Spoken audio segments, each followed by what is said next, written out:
नमस्कार, मैं हूं अनुष्का। आइए आपको दिखाते हैं देश प्रदेश की 100 छोटी बड़ी खबरें जो दिन भर बनी रही सुर्खियों में। आज बिग स्टोरी में देखिए, गुरुग्राम में नेवी चीफ की मौजूदगी में आईएनएस अरावली भारतीय नौसेना के बेड़े में शामिल। SpiceJet flight emergency landing, Mumbai airport पर पूर्ण आपातकाल घोषित। वहीं तेजस्वी यादव 16 सितंबर को जहानाबाद से बिहार अधिकारी यात्रा करेंगे शुरू। देश के सामने वोट चोरी मुख्य मुद्दा, पीएम का मणिपुर दौरा बड़ी बात नहीं, कहा राहुल गांधी ने। अगली खबर नेपाल से, जहां गृह मंत्रालय के निर्माणाधीन भवन में नए पीएम का दफ्तर तैयार किया गया। राष्ट्रपति भवन में 1.5 घंटे से बैठक जारी। सुशीला कार्की समेत अन्य नेता रहे मौजूद। दिल्ली एचसी में बम धमकी अफवाह, तलाश में कुछ नहीं मिला। थ्रेट मेल की जांच जारी, डीसीपी। सीजेआई बीआर गवई ने दिल्ली बॉम्बे एचसी को बम की धमकी मामले पर मांगी रिपोर्ट। भारतीय वायुसेना का 25 सितंबर से 16 अक्टूबर तक पूर्वोत्तर में बड़ा हवाई अभ्यास। नेपाल के हालात पर अखिलेश ने कहा, वोट चोरी होगी तो यहाँ की जनता सड़क पर होगी। पीएम मोदी 13 से 15 सितंबर तक मिजोरम, मणिपुर समेत 5 राज्यों का दौरा करेंगे। अहमदाबाद में पुलिस स्टेशन से 200 मीटर की दूरी पर धारदार हथियार से युवक की हत्या।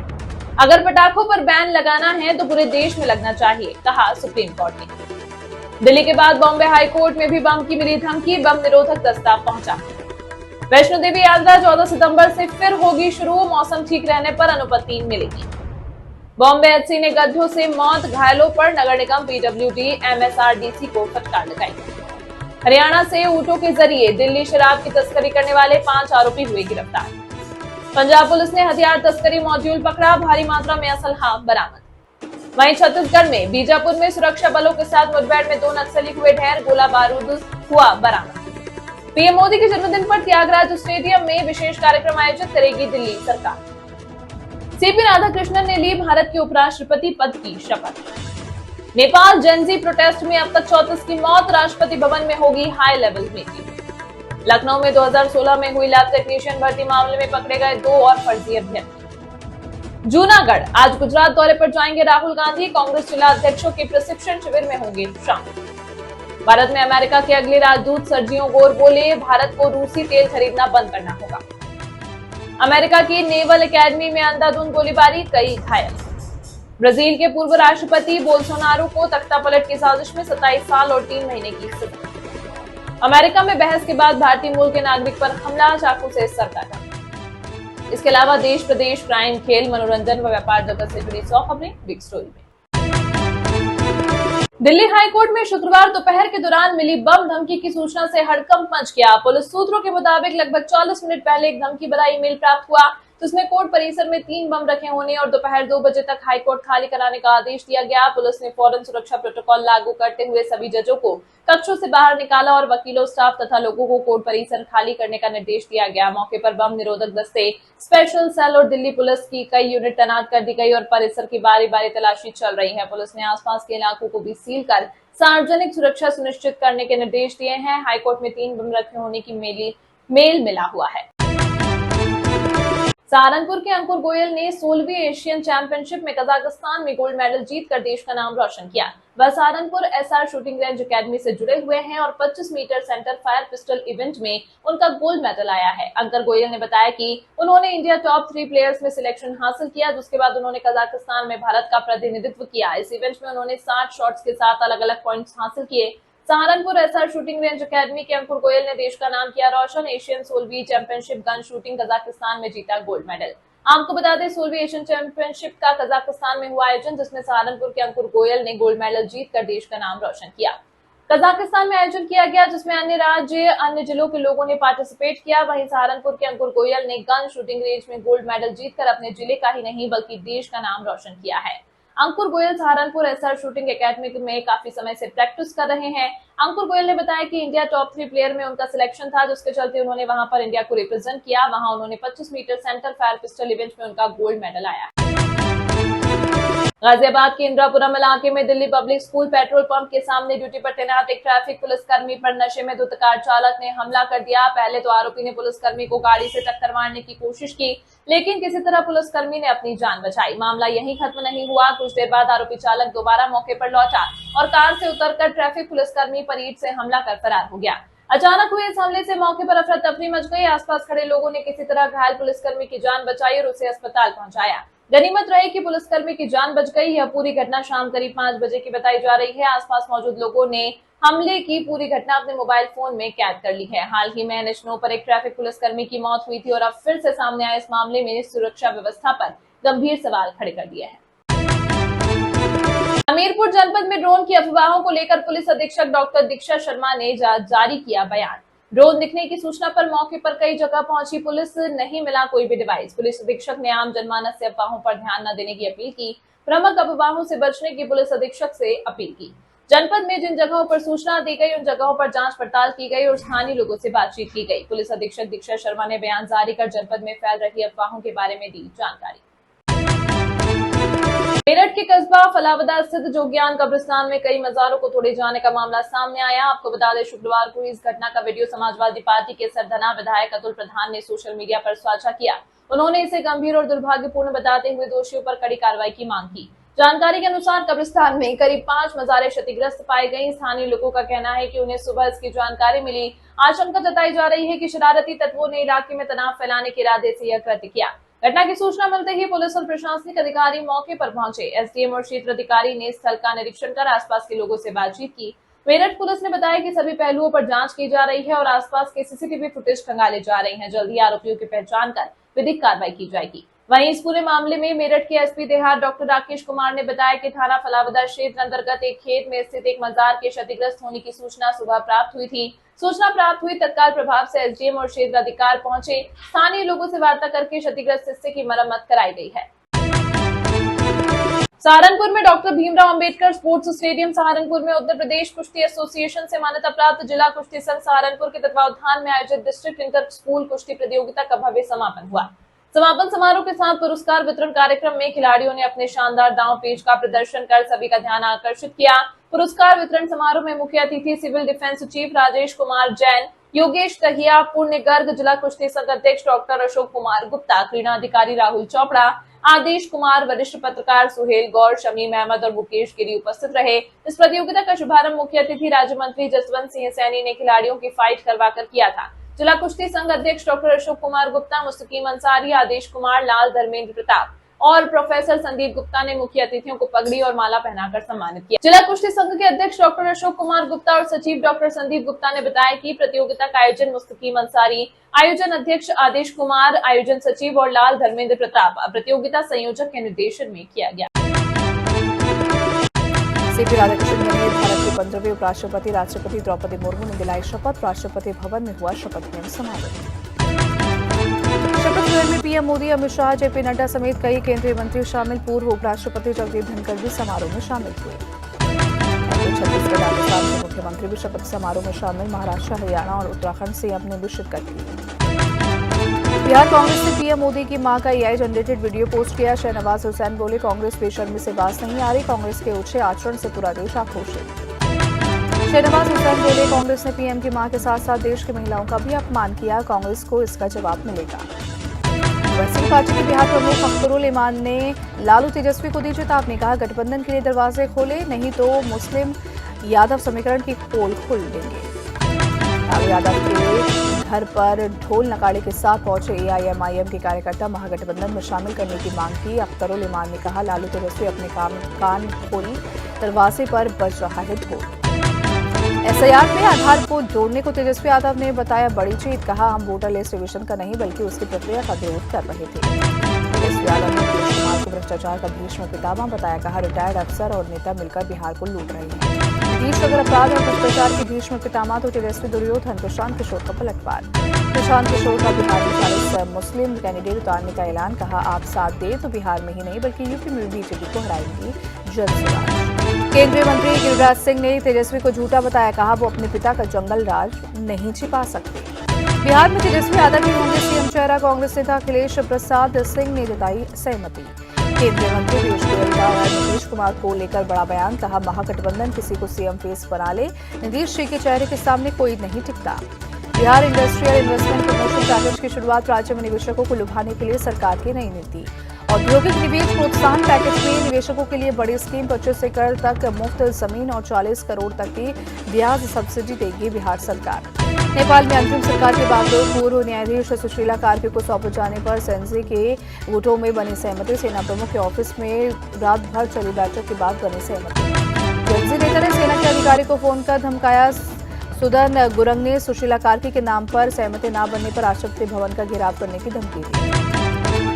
जेएनसी के प्रतिनिधियों की मांग अंतरिम सरकार बनाने से पहले संसद को किया जाए भंग और अंतरिम सरकार में राष्ट्रपति पडौल और किसी भी पुराने दल की कोई भी भूमिका न हो। सुशीला कार्की को अभी तक नहीं मिला अंतरिम सरकार संभालने का न्योता। नेपाली संविधान के मुताबिक सेवानिवृत्त न्यायाधीश न्यायपालिका के अलावा कोई पद नहीं ले सकता। अंतरिम सरकार को लेकर गुरुवार को जेएनसी 3 गुटों में बंटे। आर्मी हेडक्वार्टर के बाहर आपस में हुई भिड़ंत, हाथापाई में कई लोग घायल हुए। जेएनसी का एक गुट सुशीला कार्की को अंतरिम पीएम बनाए जाने के पक्ष में, जबकि एक गुट काठमांडू के मेयर बालेन शाह को बनाना चाहता है अंतरिम पीएम। जेएनसी गुटों में झड़प के बीच बालेन शाह का बयान, कहा अंतरिम सरकार का हिस्सा नहीं बनूंगा। बालेन शाह ने सुशीला कार्की को दिया समर्थन। जेएनसी आंदोलन के नेता सुदन गुरंग ने किया साफ, कोई पद मिले या ना मिले वो भ्रष्टाचारियों के खिलाफ लड़ते रहेंगे और आंदोलनकारियों पर गोली चलाने वालों को सजा दिलवाएंगे। नेपाल के पूर्व राजा ज्ञानेन्द्र शाह ने हिंसा पर दुख जताते हुए आंदोलन का समर्थन किया। कहा वास्तविक प्रजातंत्र वहां है जहां दोनों पक्षों की तारीफ और आलोचना सुनने की परंपरा। नेपाल में आंदोलन के दौरान मारे गए युवाओं की याद में लोगों ने जलाए कैंडल। दोषियों को जल्द से जल्द सजा देने की मांग की। काठमांडू में अभी भी अगले आदेश का कर्फ्यू जारी। सुबह और शाम को कुछ घंटों के लिए कर्फ्यू में ढील। सुबह सुबह की तस्वीरें सामने आई। भारत से नेपाल के लिए तेल टैंकरों को जाने की मिली इजाजत। दार्जिलिंग से बड़े पैमाने पर तेल टैंकर हुए रवाना। ट्रक रोके जाने से नेपाल में हो रही थी तेल सहित कई सामानों की किल्लत। दिल्ली के रोहनी में 12वीं की नाबालिग छात्रा पर पेपर कटर से जानलेवा हमला। क्लासमेट्स और बाहर से आए साथियों ने मिलकर हमले को अंजाम दिया। सीसीटीवी में कैद हुई घटना। पीड़ित छात्र पर स्कूल से घर जाते समय किया गया हमला। चेहरे और कमर पर पेपर कटर से किया वार। 50 से ज्यादा टांके लगे। टीचर्स डे सेलिब्रेशन के मौके पर पीड़िता का अपनी एक क्लासमेट के साथ हुआ था विवाद। पुलिस ने घटना के 2 दिन बाद दर्ज की एफआईआर। परिवार ने पुलिस पर लापरवाही का आरोप लगाया। कोलकाता की जादवपुर यूनिवर्सिटी में छात्रा की संदिग्ध परिस्थितियों में मौत। यूनिवर्सिटी के गेट नंबर 4 के पास बेहोशी की हालत में मिली थी छात्रा। केपीएम मेडिकल कॉलेज ने छात्रा को मृत घोषित किया। मौके पर पहुंचकर जांच में जुटी पुलिस। छत्तीसगढ़ के गरियाबंद में सुरक्षा बलों और नक्सलियों के बीच मुठभेड़। 1 करोड़ के इनामी मनोज और 25 लाख के इनामी प्रमोद सहित 10 नक्सली थे। सुरक्षा बलों की सराहना की। कहा 31 मार्च तक छत्तीसगढ़ से नक्सलवाद को खत्म कर दिया जाएगा। लखनऊ के काकोरी में रोडवेज बस हादसे का शिकार 5 यात्रियों की मौत, जबकि 10 लोग घायल, कई की हालत गंभीर। काकोरी में बेलचा नाले के पास एक बाइक सवार को बचाने के चलते बेकाबू हुई तेज रफ्तार बस। सड़क के नीचे उतरने से हुआ हादसा। सीएम योगी ने बस हादसे पर दुख जताया। अधिकारियों को तुरंत मौके पर पहुंचकर राहत और बचाव का दिया निर्देश। घायलों के उचित इलाज मुहैया करवाने का आदेश भी दिया। अहमदाबाद के वस्त्राल हुड़दंग मामले के मुख्य आरोपी को पुलिस ने पकड़ा। 2 दिन पहले रामोला में हुई 50 लाख की लूट में भी है आरोपी। हरिद्वार के कोतवाल आलमपुर गांव के सरकारी स्कूल में 2 टीचर्स की बेरहमी आई सामने। एक बच्चे की बुरी तरह की पिटाई, बच्चे के हाथ की हड्डी टूटी। एक दिन स्कूल नहीं आने पर दोनों टीचर्स ने की बच्चे की बेरहमी से पिटाई। सदमे में है पूरी तरह से घायल बच्चा। राजस्थान के प्रतापगढ़ में ड्रग फैक्ट्री का भांडाफोड़। पुलिस की रेड में करीब 50 करोड़ का ड्रग जब्त किए। अमृतसर में आर्म्स स्मगलिंग रैकेट का भांडाफोड़। पुलिस ने रेड में बड़े पैमाने पर हथियार किए बरामद। 6 लोगों को पुलिस ने हिरासत में लिया। पटियाला के चिंद गांव में धमाका विस्फोट में 2 लोग घायल। फॉरेंसिक टीम ब्लास्ट की जांच में जुटी। बेंगलुरु में बीएसपी के कार्यकर्ता धरने पर बैठे। मांझिया में गणेश उत्सव विसर्जन के दौरान पत्थरबाजी के खिलाफ किया प्रोटेस्ट।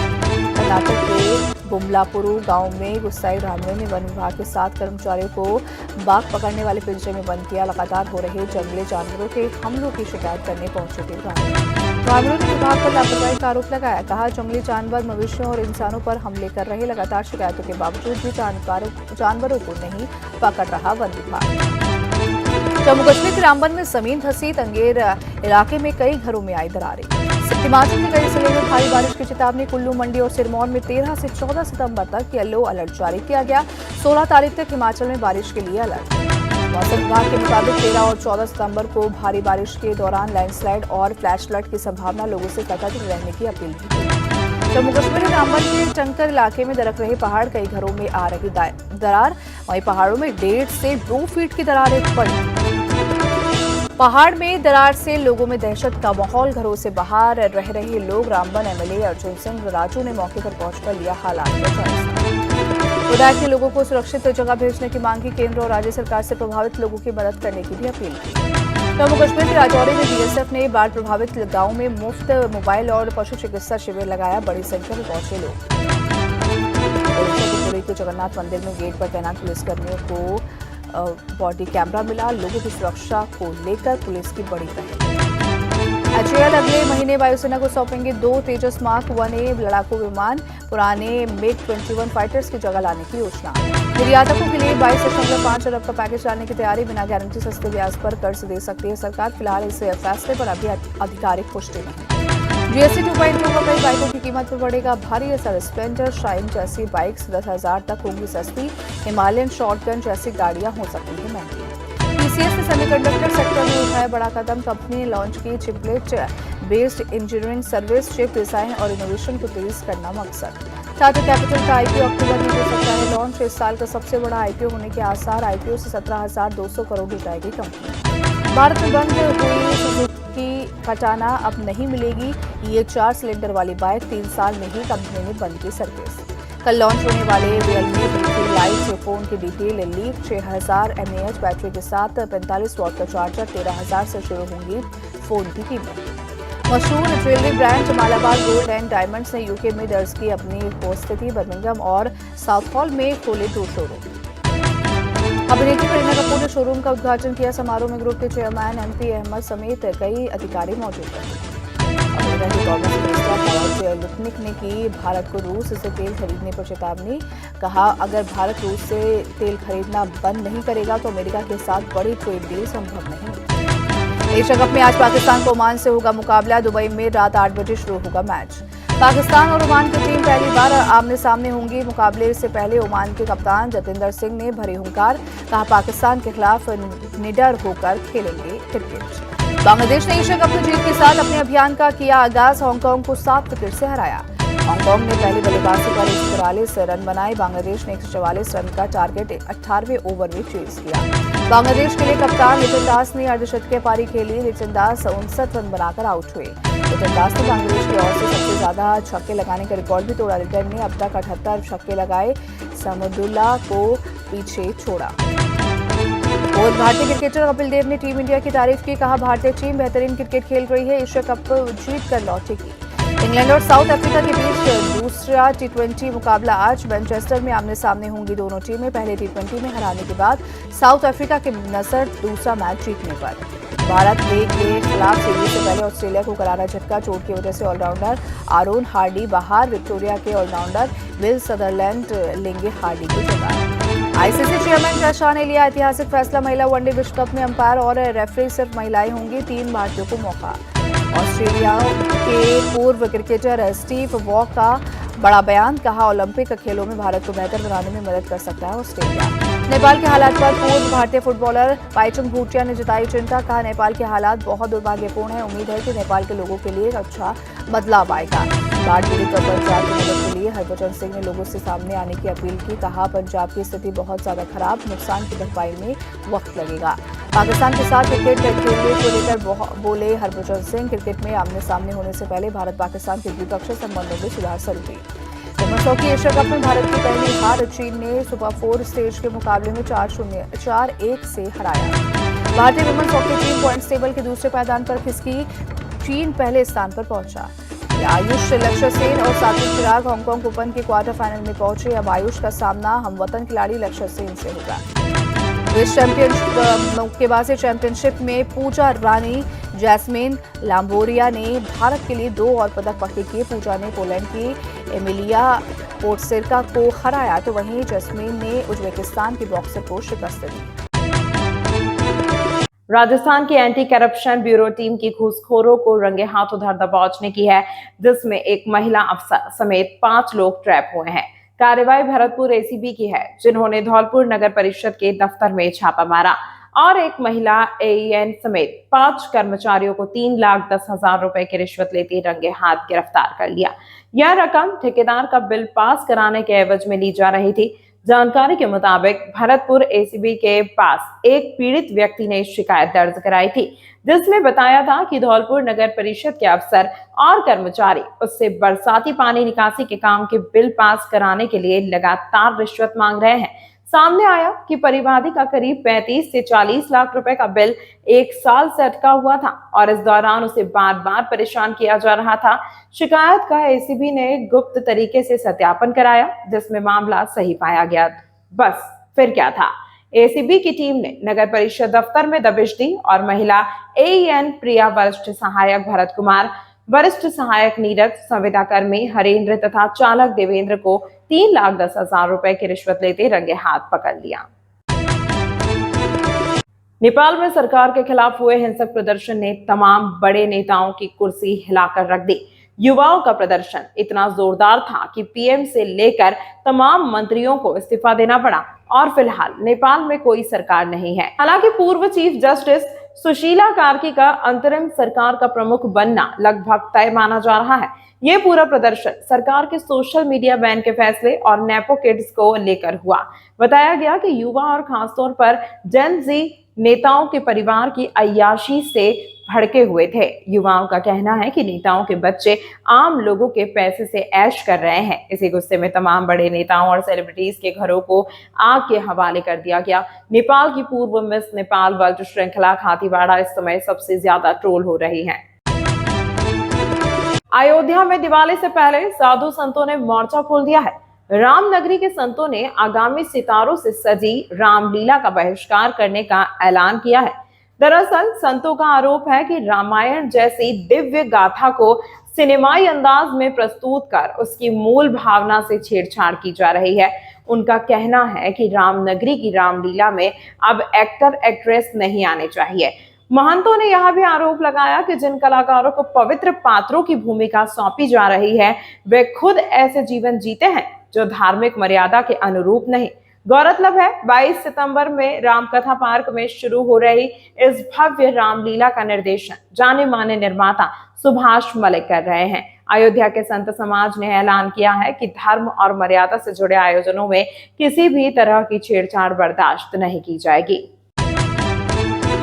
सीपी राधाकृष्णन ने शुक्रवार को उपराष्ट्रपति पद की शपथ ली। राष्ट्रपति द्रौपदी मुर्मू ने उन्हें राष्ट्रपति भवन में शपथ दिलाई। उपराष्ट्रपति चुनाव में उन्होंने संयुक्त विपक्षी उम्मीदवार बी सुदर्शन रेड्डी को हराया। राधाकृष्णन देश के 15वें उपराष्ट्रपति बने हैं। यह चुनाव पूर्व उपराष्ट्रपति जगदीप धनखड़ के इस्तीफे के बाद हुआ। 781 सांसदों में से 767 ने मतदान किया, जिसमें 98.2% मतदान दर्ज हुआ।